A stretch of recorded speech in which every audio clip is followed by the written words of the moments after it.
Hi, everyone. Thank you for joining. Everybody is welcome here. A panel discussion on size inclusivity in the fashion industry.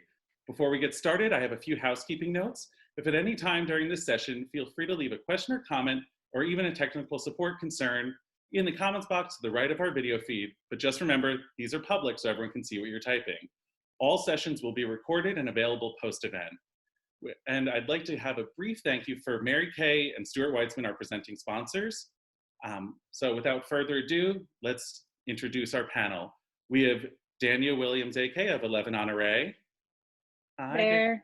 Heard anything about the job yet? No, not yet. And I may not for a couple months, but control and I'm. Then we also have Mary Alice Haney of Haney. Hi. Hi. We have Amber Toliver, CEO and founder of Liberté Lingerie. Hi. We have Amanda Lynn, fashion stylist and costume designer. Sorry. Good morning. Hi. Morning. And then we have Sarah Med of DL 1961. Hi, Sarah. Hi, how are you? Sorry I'm a few minutes late. I had a little bit of technical difficulties this morning. No worries. And Amanda, real quick. Oh, you're back. Great. Ah. Well, we Wait. You're out, but we'll just keep an eye out. Gosh. Well, I'm figuring it out. 1 second. All right, we're going to keep on going, Amanda, and then when you figure it out, just jump back in. So real quick, I would love to kind of hear from you guys about who you are and why you feel size inclusivity is so important to have the discussion about and to be promoting as you all do in your businesses. Mary Alice, do you want to get us started? Sure. So I started my brand Haney about it's almost 8 years. I can't believe it. And I had been a celebrity stylist before that and a fashion editor before that. So I had done from GQ, Vogue, Marie Claire, all over the place covers, and then styled everyone from Jennifer Lawrence to Reese Witherspoon. I mean, it's just sort of, and so I worked with all kinds of different women, and I also am a sister of 4 sisters, and we are all very different in our style and our body types. And I just, from the beginning of creating Haney, wanted to make every woman feel sexy and glamorous, no matter if she was a size, 16 or a size 0, whether she was 21 years old and she was Taylor Swift or she was Jane Fonda at 80, who all wore my clothes, this various age group. So it was just important for me from day one. And I was lucky enough around the same time, sort of in the process, Patrick Kerning had created 11 Honore, my friend who had kind of grown up sort of a new thing. A lot of designers weren't really thinking in terms of size inclusivity. So I was really fortunate to kind of start at the right time. And a lot of the editors were thinking about that too. And some of the great models, plus size models as they were calling themselves at the time, were on the forefront. So it was just a great time, and it was important to me as a creator of a brand. Danielle, what about you? Can you hear me? Yes. Okay, my internet is acting a little funny, so we'll try to get through this. Yeah, so my name is Danielle Williams, AK. I am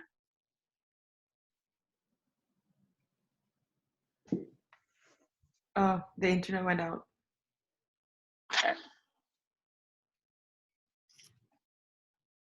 Danielle, are you there?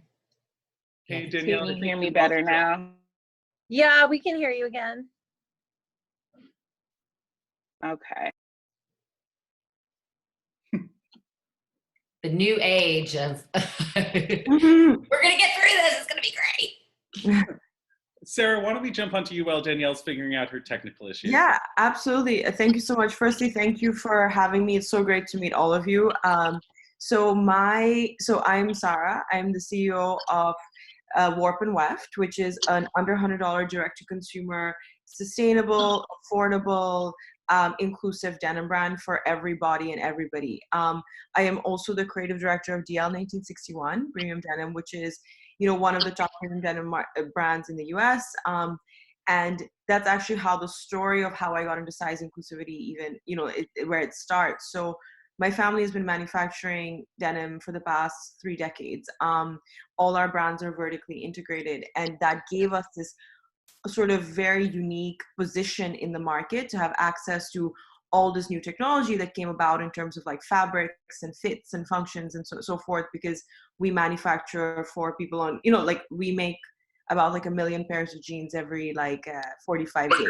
So it's a lot of jeans at all different price points, all different markets. And that gives you these amazing insights into the market and what the market really sort of needs, and where the actual, where the customer is and what they're buying. But we do that, but then also at the same time we had DL, which was this premium brand, and it all sort of came together a few years ago where it made sense to me, where I was like, okay, there is, DL sitting on the floor with XYZ brand on like this department store floor, but like 67% of women in the US are above a size 14. And yet only a small small sort of percentage of the merchandise in the market is catered to them. It was very obvious that when you went to the department store, who was the favorite customer. But in reality, there was oversaturation of brands for a very small subset of a customer, which is ridiculous, and I didn't feel very good being part of that problem, being part of the problem where women would go into a store and get anxiety, where women would go into a fitting room and wear something and put something on and it just didn't fit. And they would look at themselves in the mirror and then think they are the problem. When in reality, it was the whole industry that was at fault. And we were, and I was part of the problem. And I think that our insights from a factory level were telling us where the customer is, what fabrics are doing well, what fits are doing.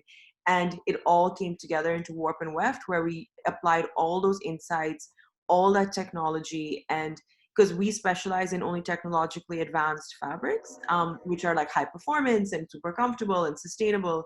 And there was no reason why we shouldn't create a mass brand where man, woman, child, at all sort of all backgrounds, all races, all body types could come together and feel that they can relate to a brand, and that a brand actually not only represents them in terms of ideology, but also represents them in terms of their body. So, and the fits they like and the style they like. So that's what I've been doing. And just to kind of like, an average pair of jeans uses 1,500 gallons of water per jean. We use less than 10, and then we recycle 99% of that. So the net actually is very low. And so what we are on a mission on for both the brands is to create like a series of brands, or to create denim that is built better, that performs better, and actually is created for many people. So like as many people as possible. So that's basically what I've dedicated my life to. So wow. Thank you. That's amazing. Thank you. Sorry I rambled a bit. So no, it's okay. It shows that you're passionate about it. Thank you. Amanda. Hi. How about you? Hello. My name is Amanda Lim. I am a celebrity fashion stylist and costume designer. We're giving a little bit on like where our background or trajectory, correct? Well, who you are and why size inclusivity matters to you. Thank you for the reminder. I obviously, like on the celebrity side, work with a myriad of women who come from all walks of life, which kind of then informs their size. I think, like what you do and how you choose to do it totally correlates with like the way that your body responds to external stimuli, and everyone's shaped differently. So I think that in order to look your best, in order for my clients to look their best, it's really important to understand the intricacies of their curves. And we're all shaped differently. I mean, my youngest client is 12 years old and my oldest client is 67. So your body changes a lot between those ages. And it's really an integral part of a stylist's skill set, which I'm sure Mary Alice could advocate for too, that to know body proportion and to know how that varies from individual to individual. So that is why I'm here today to talk about that. Well, thank you for being here. Danielle, how about you? Okay, let's see if this works. Really, inclusivity is important to me because it's personal. I've been plus for as long as I can remember, but I've also loved fashion and the industry for as long as I can remember, and I feel as though I've a lot of times been forgotten or unseen or unheard. So to me, it was really a mission of, I want to be seen. I know a lot of women who want to be seen and represented in the industry. So yeah, I was coming over to 11 Honore allowed me, and plus in, contemporary fashion, unfortunately, have never been able to share kind of the same space. So this was an opportunity to really elevate where Plus has been, or size inclusivity has been in the past. Nice, thank you. Amber, what about you? Hi everyone, my name is Amber Toliver. I am a lingerie model. I have been in the industry for about 19 years, and my background within the fashion industry spans every board that you could possibly be on, from lifestyle, new faces, curve. And so that's really where my introduction to this concept of inclusive sizes and size diversity really came into play. And I also founded Liberté, which is a size inclusive lingerie brand.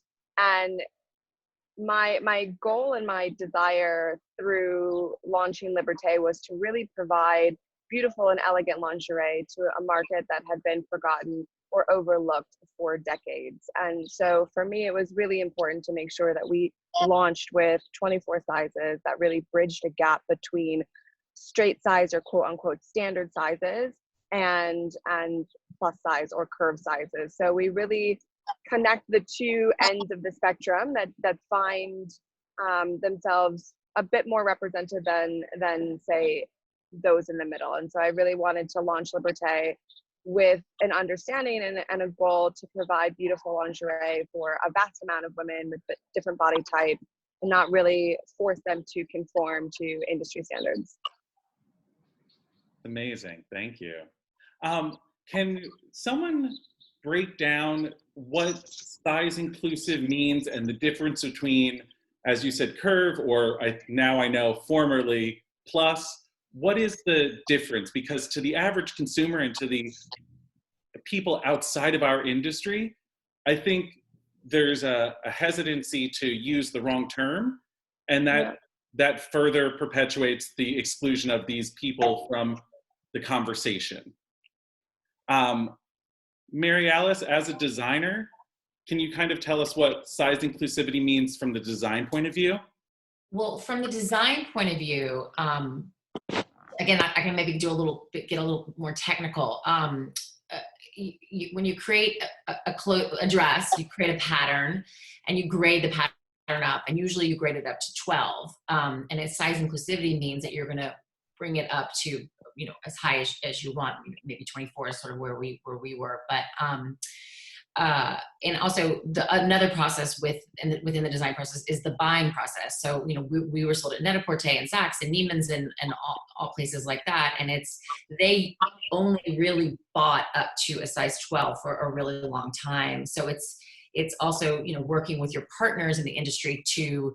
Before 11 Honore came around, there wasn't anyone that was really sort of speaking to this customer in a luxury way. So for me, as a luxury designer, I was working with Neiman's and Saks and Net and Forward and Browns and all these people to sort of say, hey, you've got a customer there that really loves Haney and that wants to, and they're they're above a size 12. So there's two things as a designer. You work with the technical part of that, which hadn't really been done a lot in our industry before 11 Honore in the luxury field, and then also getting your partners who are your buyers to actually, once you do that, to buy for this huge, amazing audience that has a lot of money to spend and hasn't really been served. So nice. Danielle, what does it look like on your end, which is more consumer facing? Yeah, I think inclusivity is really an acknowledgement of women, of like, I see you, I see your body, I understand what size you are, and I am not afraid to service you, and I'm not afraid to kind of give you these clothes that I know you've been wanting, that your counterparts are able to wear. I'm going to give them to you also. And I think a part of that is really taking the time to understand the fit, kind of as Mary Alice spoke to, when you're scaling or when you're grading. and really, like I said, taking the time, digging in, doing multiple fittings, seeing it on multiple bodies, because I can tell you just from my own experience, there's nothing worse than a brand who claims to be inclusive.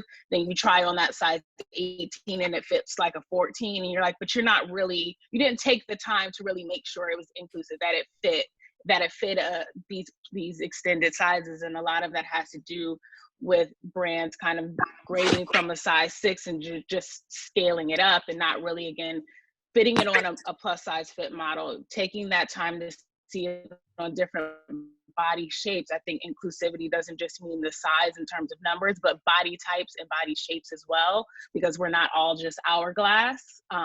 So it's really taking the time and thinking about all women.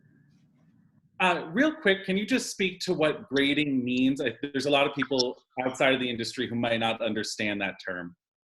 It's essentially scaling up or down from your base size. And that scaling, there's different measurements applied to different points of measure being your bust, your hip, your waist, and how you get from an 18 to a 20 and what those measurements look like. They're different for each fabric, for each style. Like I said, different numbers for each point. Even within one style, if you're grading from an 18 to a 20, you might go up 2 inches, but from a 20 to a 22, it might only be 1.5 inches.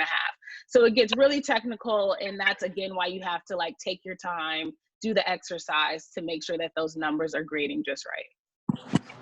That's great, thank you. Sarah. I'd love to add something to what Danielle said, actually, just in terms of grading, like to actually do it right means that you're, in addition to making sure that the grading rules are proper for each size, but you are taking that time to make sure that you are not creating one base size, but really fit it on a multitude of sizes. Like, because you can't just assume that the grade rules from 2 to 10 are going to be the same grade rules for 10 to 14 and so on and so forth. So that's a really great point that Danielle just made, because you really cannot just assume that all body types are made the same. Yeah, so it's not just formulaic, it's more interactive. Correct, yeah. You have to remember that you're putting this on a real human and not just on a mannequin. And if you are skipping that step, it will be obvious in your end product. I couldn't agree more with what everyone has said. I think that, you know, just the thing about even grading. So how we do it in denim already gives so many people anxiety, like finding that jeans are something that people wear every single day, yet people find jeans as horrifying to buy as buying lingerie or like buying swimwear, right? So there is a reason for that. I think for a long time, the base sizes that you graded up from and the base sizes that you worked off and the base kind of model that you worked off was all wrong, because at the end of the day, you know, especially in the lower part of a woman's body, and even when it comes to men and inseams and like legs and athletic or so forth, there was this one hourglass shape that everyone wanted to aspire to, and everyone designed to what they aspire to, which is so wrong. You can't take an everyday product, and in order to make it aspirational, people were like, okay, like, you know, the apple bottom jeans or like the hourglass shape or the butt needs to look a certain way. And that in effect, it alienated so many people from the actual design process. And now what it means for us to do inclusive design is to use our technologies of stretch fibers, performance, 360 movement, like in all the latest technologies that we have on the fabric side, and use them to not only fit many different sizes, but as Danielle said, it comes down to shape as well. You know, actually what we have found that a size 6 and a size 18 and a size 0 of the same shape actually fit very, very similarly. So it's not really a size issue. Like, you know, sometimes with size it's a thing, but with us, we focus more on the shape. Because at the end of the day, like some people have longer legs, some people have shorter legs, some people, you know, that is when you're creating denim, it's more about that. And then and then the size, because at the end of the day, the fact that our fabrications do a lot of the work, they do conform to your body, they do sort of, you know, really help mold the product in a way that, you know, it gives us a competitive advantage. But also the fit testing that everyone's saying, we tried from 0 to 24 mannequins, 0-24 models and then 0-24 real people, because like 0 to 24. And it really, it's the most, if you miss that, you are going to, your end product is going to show it. And then a lot of times, and the last point is that people made the mistake that when they started doing size inclusivity, they tested it on a size 16 model, right? Or a size 18 model, or even a size 20 model. But they're models. And models inherently have the certain proportions that, that are easier to grade to, or that they're easier to, like, it's less work. What I'm trying to say, it's less work, but it's still not representing the real woman, right? Like you're testing on a size 16, 5'10" girl who has an hourglass shape. I'm so sorry, but the average woman is not that. And there's nothing against that model. But if you really want to design something for the everyday woman, you have to ask and test on the everyday woman who would go in the store. And she's the one that you really need to get. She's the one that you need to aspire to as a brand, not the other way around. So that's what we feel about it. I think that, and I know I've spoken with Danielle about this before, there's a certain cultural psychology that speaks to a body type, a size, and what it does is it creates a kind of funnel effect where there's the desirable and then there's everything else. I mean, all of you have the lived experience of a woman trying to buy clothing. I do not. So I would love to hear from all of you how that psychology has interacted with your personal and professional, journey. I think it influences so many aspects, but let's just kind of do a round robin, because I think that's so connected for so many people. Amanda, do you want to get us started? Yeah, I mean, I think I see a thread between like the question that all the ladies just answered. And I think that, I'd really like to highlight the fact that they're doing incredibly important work by way of inclusivity in their designs, because it actually like cyclically affects what I'm able to do as a professional as well. So in including not just like, an ample size range from 00 to 24, but also then focusing really on like the scientifics behind grading and making sure that every body type is included. In setting that example and including this in the conversation, it then will allow me as a stylist to have access to those sizes so I can put them on my clients who are not sample size. One of the biggest issues that I run into as a creative that's working with clothing as my element is that when I go to a designer, often in their sample set, they have like size 0, 2, or 4 available. But if we're pushing a body positive message out to the consumers by way of making a really good size range available, then like the hope is that I'll be able to have access to things like that by way of generating more sales to the brand. I mean, there's only so much that brands can do in terms of like making a huge selection of clothing available, and that just comes down to like a financial means in the end. And I think it's really important, again, the work that all of these incredibly talented designers are doing to have that be more of a new normal. And so you're trying to figure out if it's the chicken or the egg, which is going to get what we need into the market. It has everything to do with including every consumer, regardless of what size they are, what they look like in the conversation. It's exactly what Danielle was talking about in terms of visibility and inclusivity. It will encourage people to buy. I think that like to everyone's point about walking into a fitting room and getting anxiety, it then like it discourages you from making a purchase that would otherwise is supposed to empower you. I want to follow up on kind of what Amanda was saying, because I think it is important for women, above a size 12 to see themselves in the media, to see themselves like, Rebel Wilson has worn Haney, Ashley Graham wears Haney. I mean, like that's so important to me. And it's a business decision as much as it is a personal decision. So, with 11 on Array, a lot of times in order to have those samples, because it is another cost, and we are still a tiny brand still. I meet with 11 on Array. We look at my, I am a red carpet sort of collection. Right now, it's not great for me because a lot of people aren't going on the red carpet or cocktails, but it's all right. People will come back. But at the time, I meet with 11 on Array. We say, okay, let's look at my collection. Let's pick these that I'm gonna create for you. But also, maybe we're not gonna create them for the site, but we're gonna create them so that I can offer them to the stylist, so that Amanda can pull them. And it's a business decision. And then that leads to those women seeing themselves. Rebel looks amazing.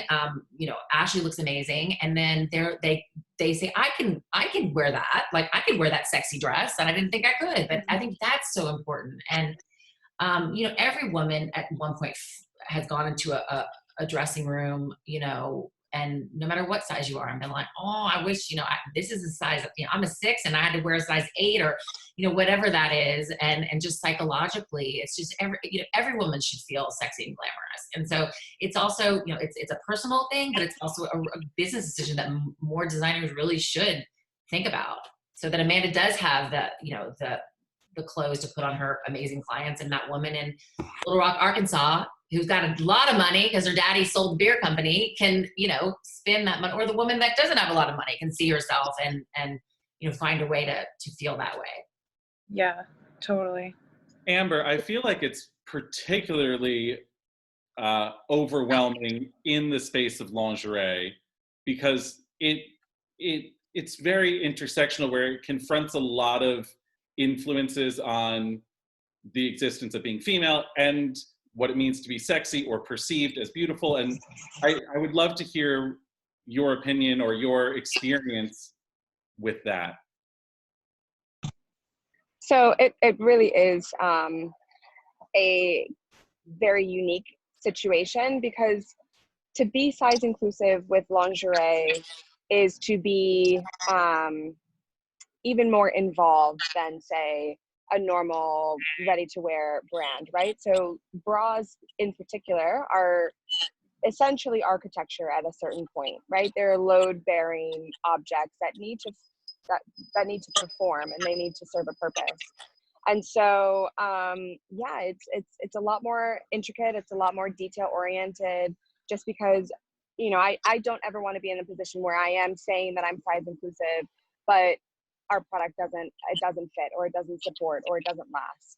And those are all things that I think are really important to pay attention to and dedicate time and effort to.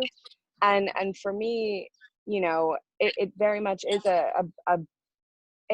it was the driving force for even starting Liberté. There was never a point in my mind that I thought, oh, I'm just going to have a standard size range. That wasn't the purpose. I felt that there were enough brands out there that are creating just a standard size range. So for me to do something that was different, something that was inclusive by nature, was really important. And there was mention of technology, but I think in a way that's actually also how we've gotten into trouble. This idea that we can rely on technology and allow that to push us forward, when we really start to lose touch with the human aspect of creating clothing, and the personal touch of creating it for a specific person and not just for a dollar to be made.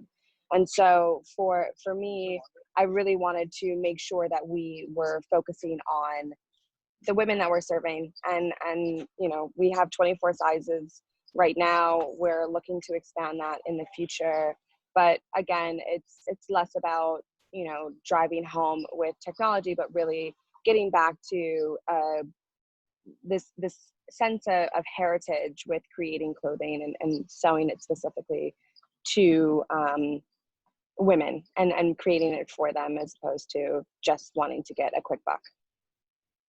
It's interesting that you mentioned heritage, because I feel as though the size inclusive space doesn't have a long legacy. There isn't a history or a heritage there.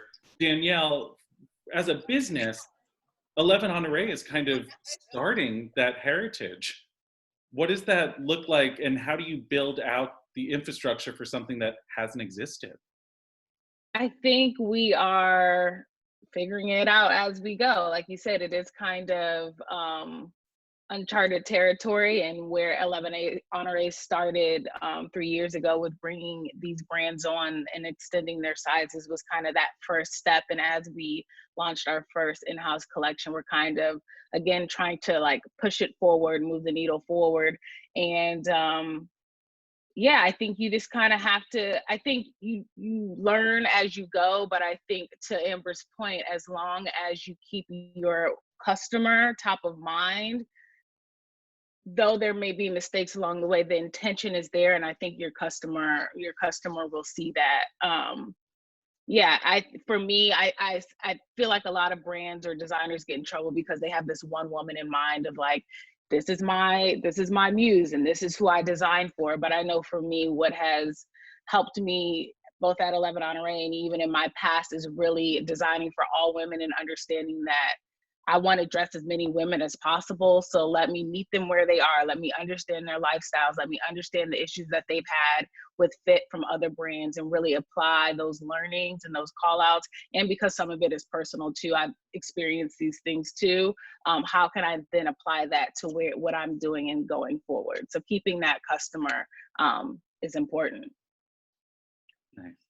Sarah, real quick, I would love to hear from you the perspective of, I mean, I just don't understand, as like, it's simple math to be size inclusive. It's simple math to have more people wearing your brand. It's better for your brand's optics. You know, you're worn across the board, unless you're trying to be super selective and elitist, which I don't feel like is au courant. I don't think that's the way you want to be in 2020.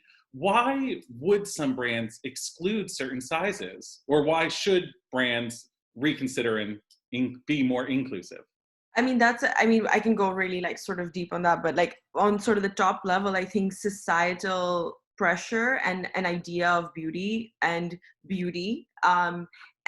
what is really sort of, and what we're seeing is deep rooted in, and I'm just going to go ahead and say it. I think there's a level of racism. There's a level of exclusivity. There's a level of, you know, like one body shape, one aspiration. Like there was this idea that this woman or man of a particular size and physique and ethnicity and financial, it was all, that was what to aspire to, right? Like you were basically white and privileged. All the department stores and all the collections were designed, and they weren't saying it very obviously, but all of the brands that we really loved growing up, okay, like you have your Ralph Lauren's and your Abercrombie's and your Calvin Klein's, were all really designed on this idea that you were this white, privileged, effortless, gorgeous person in your mansion somewhere with your horses. And I'm so sorry, but like, what does that mean?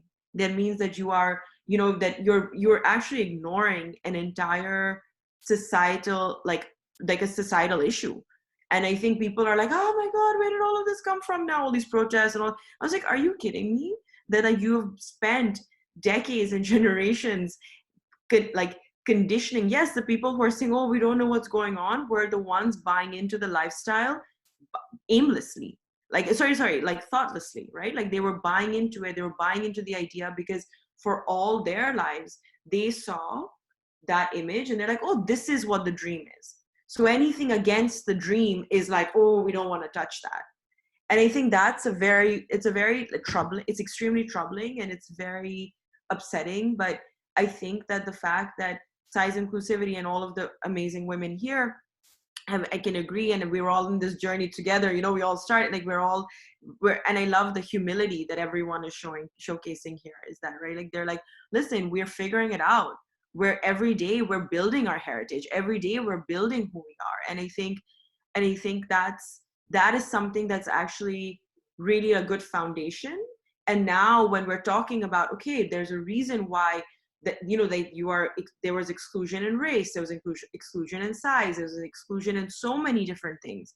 And now it's a bigger conversation where brands need to cater, or brands that want a future and they want to be heritage brands need to actually look and see who is actually, like, we are not, like, I'm so sorry, but we cannot create an aspiration on one archetype of a person.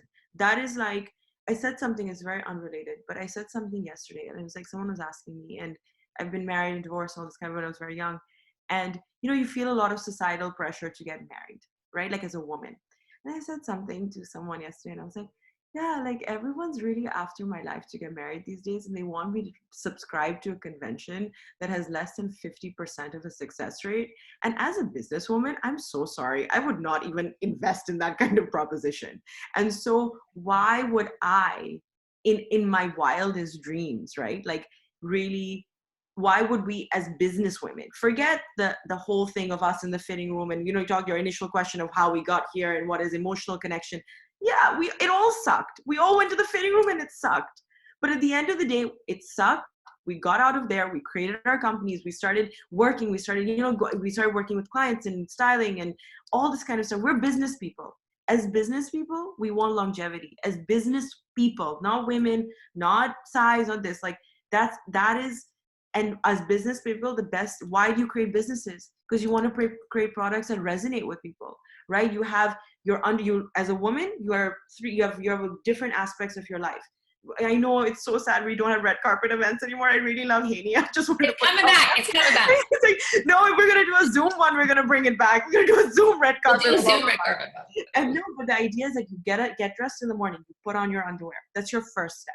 And if that makes you feel, I always wear good underwear because it's just like, that's my foundation. Like if no one needs to see it, but it's for me, it's personal. I think a lot of women feel the same way, right? So that you have liberty.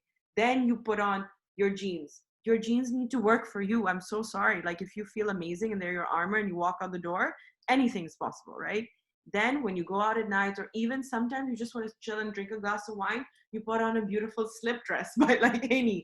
And that is what it is, right? And it shouldn't matter what someone looks like. It should matter what our life is like. And that is what we are designing for. That is what our client, you know, your clients, Amanda, that's their life. We're not one faceted, we're multifaceted. And I just love what you're saying about like being in constant refinement rather than like having pressure to reach a goal and then check it off your list. Like change the conversation and make it about constant refinement throughout your life. Yeah, that's very deep to me. I really, really resonate with that. Thank you. And the last thing I think, you know, about, you were mentioning about technology and money and all this kind of stuff.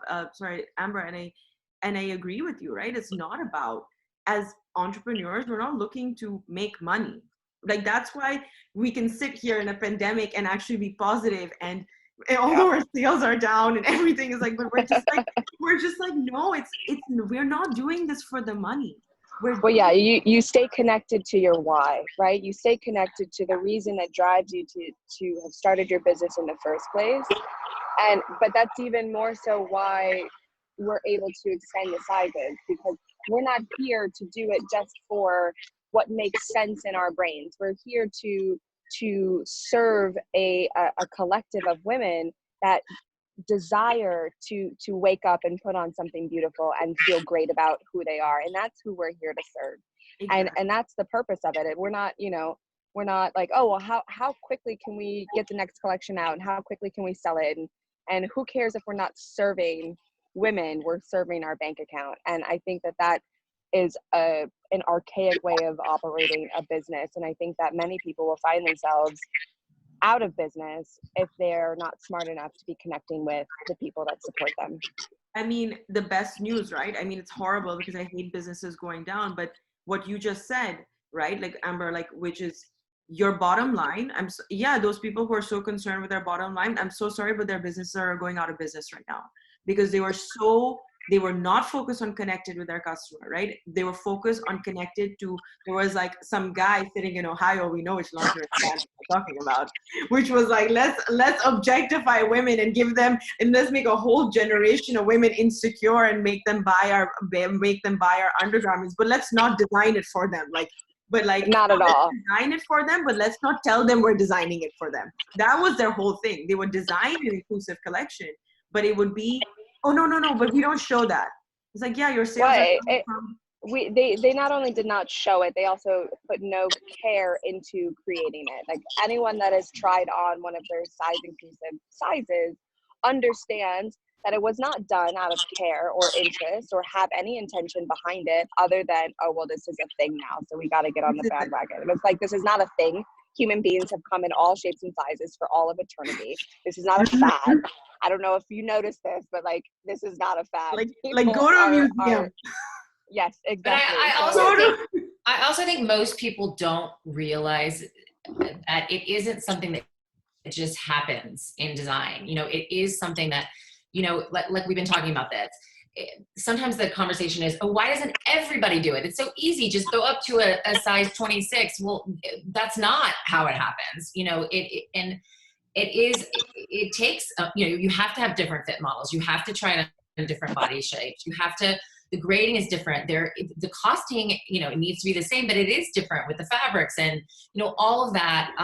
It takes thought, it takes care, and I do think with anything, with what's happening in the world right now, like one of the positives has been everybody has had to take a minute, let's step back and think about like who we are as designers, who we are as brands, like what is important to us, who are, you know, and moving forward, maybe, you know, maybe some designers weren't thinking about that. And now, you know, now they will, because they've taken, you know, it's exhausting doing 4 collections a year. This whole calendar that we've been on is just, you know, and for me, I'll just say it's taken me a moment. I've said, okay, I can't continue this just feeding this beast of a fashion system. And so like, it is important to me to work with 11 Honoré. That is part of my brand DNA from the beginning. I want to be size inclusive. So I'm going to spend, that's going to be something that's, you know, they're important to me. And maybe creating 4 collections a year isn't. Maybe I go down to 2 so that I can really spend more time with that customer who's been really loyal to me. And I think as a woman, as a founder, as a designer, you know, it's just, there has been a lot of positives during this crazy time. And that has been really one of them for my own company, which is to say, okay, I'm exhausted. It's 8 years. I can't even count how many collections silhouettes that I've put together. It's like, let's look at the best ones and let's maybe have 7 more fittings to make sure that is the perfect split silhouette for 0 to 26. So, I mean, I don't know. I think that, you know, I mean, I feel a little teary because it has really like slapped me in the face to say, what do I want to be creating? I don't want to be creating just crap. I mean, not that Haney was ever crap. I'm just saying, like, I just don't.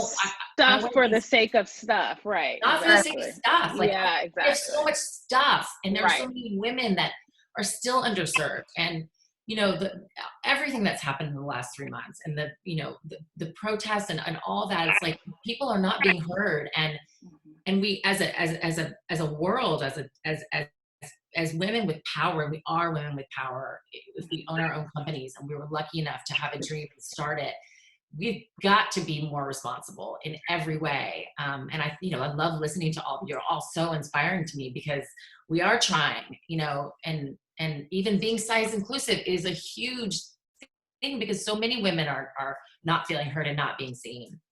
And just to jump in super quick, I think that was amazing, Mariela. Thank you. And I think what you're saying is so, like, it's so right? Like it's not that any of the stuff that we were creating was crap, but we were feeding the machine, right? Like we were feeding the machine, and yeah, it is more expensive to do something that is more size inclusive and like that takes more time and more fittings. But you know what? There were so many people spending thousands and tens of thousands, not 10,000, tens of thousands on stupid influencer dinners and this crap and that crap. And it was just like, no, like, I'm so sorry. I'm not going to pay for like whatever to come eat like foie gras, like, and then like Instagram it for 2 seconds that has nothing to do with my brand and like has zero connectivity, zero interaction, zero gives a shit about me or the brand. And I rather have a slow growth and a more sustainable growth that is more, you hit the nail on the head. You cater to the customer that has been loyal to you, not to the girl, the 22-year-old who dresses up for a living and just like takes some pictures and doesn't even have the decency to say thank you. And is just having her agent negotiate the contract on the back end. Like, oh, she won't take one extra Insta story. I was like, she can go to hell. Like, I don't care. and so you take that, like, and she was like, you can take that money and like actually get another round of fitting. Invest it. Yeah, I think Invest it. that's why a lot of brands don't, to that question, why brands aren't doing it. It is an investment. It's not something It's that not can be easy. quick. It's not easy. And I think that's why a lot of brands who have decided to extend get it wrong, because they do it really quickly. They don't take the time. So yeah, it is an investment, but you have to look, is it worth it? Will you get that return? And my thought is yes, absolutely. If over 60% of women in America are over 14, yes, you will get that return. But it's just about the time that it takes to get there. But it's, Danielle, what you were saying earlier about heritage, right? You're building it. That's how you build heritage. You said it early on, and that's actually like, is so true, that we are building our history. We're gonna look back and be like, oh, maybe we had some insights into it. Maybe we were on the right path. But the truth is, we all think we're on the right path, and we probably are. But the fact that we're always questioning and we have that level of humility is so important, because that means we're doing the right thing. If we're like, yeah, we're doing this and this is the right way to go, then we're not going to adapt to this ever-changing environment. Like, and I just want to say, like, as entrepreneurs and as business people, not business women or people in the styling world, whatever, we are interacting with product every day. We're understanding, we're all scrappy also. And I think the idea of being scrappy what got us here is our ability to be scrappy. And so now when we have reduced sales and we're focused to change our businesses, or we're focused to change our perspective, that helps, right? And I think that is like, so you use what you can, you use the technology, you use this, you use that, like anything that, like any fabrication that's new, or like anything that can actually deliver on that like new laser focus. And I think that's what it is, right? Thank you guys. I mean, I just have to say, this has been amazing to listen to. I wanted to thank you guys real quick. We're not finished yet. We have a little bit more to go, but I don't want to miss the opportunity to thank you guys for being at the forefront and kind of being the ones who are bringing the reckoning to the fashion industry.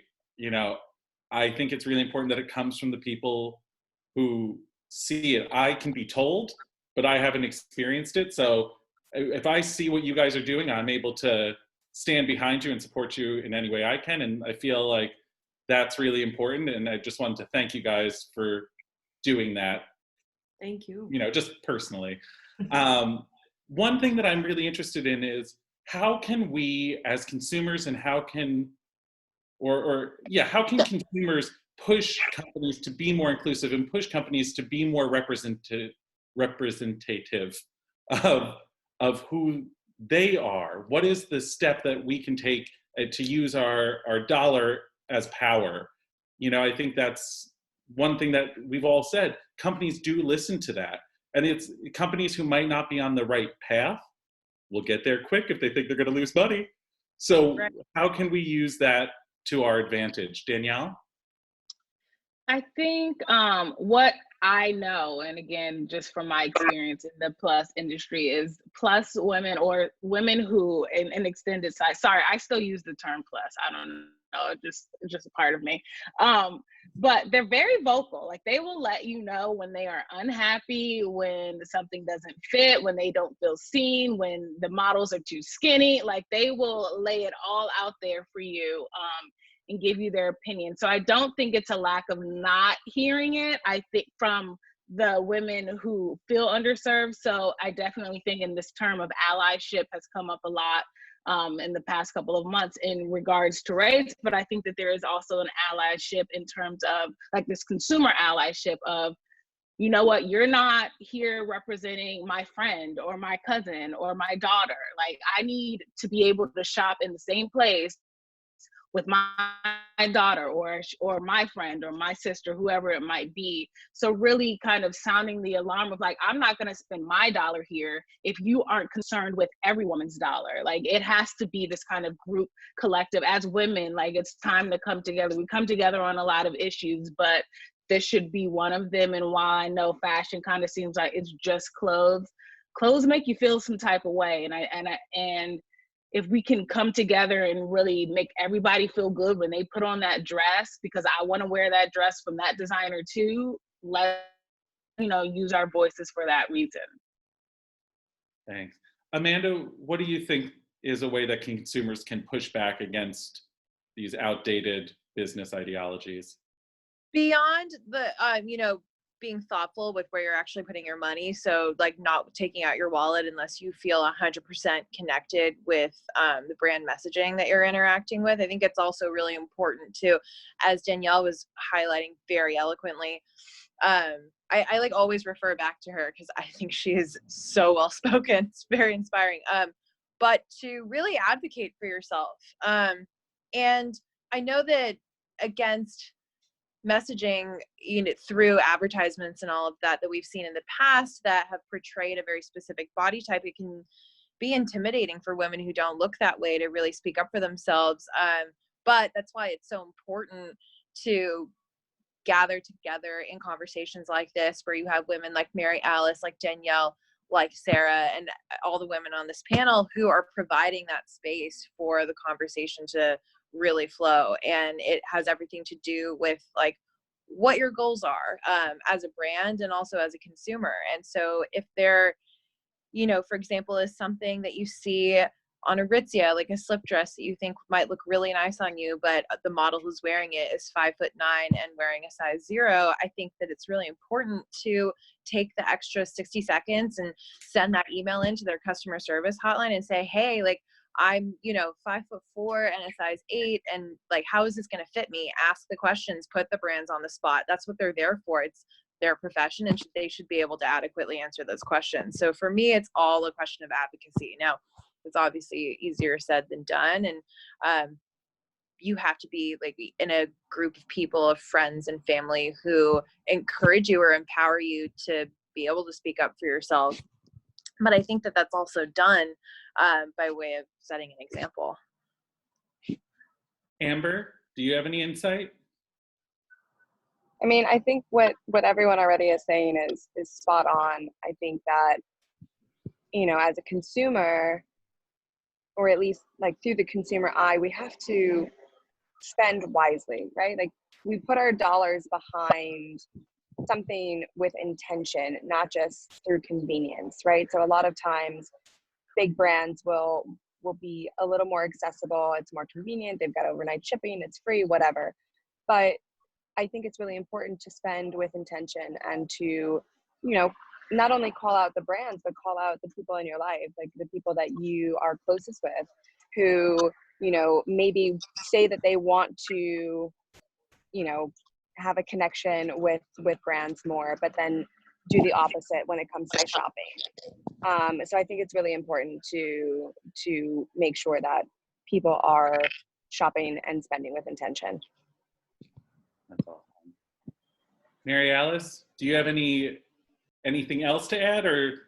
Well, I think it's just, I love going to my buying appointments. Because I love meeting my buyers and getting all the information. And nowadays they have a lot of information. And sometimes the people selling the clothes in the stores and the ones buying them aren't really speaking to each other, which is a little crazy. So it's constantly trying to get those people to talk to each other, because when I'm in the stores, they're saying to me, we need larger sizes, we need, and then when I'm in the buying appointments, they're like, we're going to buy from 0 to 12. So it's really sort of constantly trying to make sure that all the sides are talking to each other. And that's what we can do. As a customer, it's again, going in and talking to your salesperson and saying, like, I have plenty of money to spend. I don't have anything to spend it on. And, the wholesale industry is broken at this point. And so you're right. 65% of the women are above that. Well, that's a way to fix a big part of it. So I think it's the money is the talking point. So I think just, as business owners, we trying to get these people to talk together. And then as a consumer, really just going in there and advocating for yourself and saying, look, I've got money to spend. There's nothing for me to spend it on here. So. No, I totally agree. And I'm also going to refer back to Danielle because she said it very well. And so basically, I think like accountability, holding your people, holding your community accountable and advocating for them is really a way to go. I think that we got this amazing email like a few weeks ago by a mom who, who's shopping for her daughter, right? Like, and she wrote this very, very, you're right. As all of us, we get emails from our clients and we get emails from our customers, and those are the ones, and they always manage to come at the time where you feel the most demotivated, and they really help you sort of keep going, right? And it adds in that human element. So a mom was shopping for her 14-year-old daughter, and she wrote to us and said, like, we were searching for jeans far and wide. We went to the mall that ended up in tears, a trip that ended up in tears. And then we got targeted on Instagram. So modern. We got targeted on Instagram. It's honest, like for your brand. And we decided to try a few pairs. And I just wanted to say thank you as my mom, because my child is happy and my child feels included. And I thought that was really amazing, right? Like, and I think that and you're just to take it one step further in terms of advocating, right? Like, you're not only, I think with the question, we're a brand for men and women. I've always said, and we cover all spectrums. And I think there was this huge stigma that a man who's wearing, who's shopping at Acne, who wants jeans and is buying jeans that don't fit him very well from Acne or whatever, other brand that doesn't stretch, and then he would come on our site, and I think that as our product would fit him, everything would fit him, but he had a idea that he cannot buy from a site which is so focused on women's size inclusivity.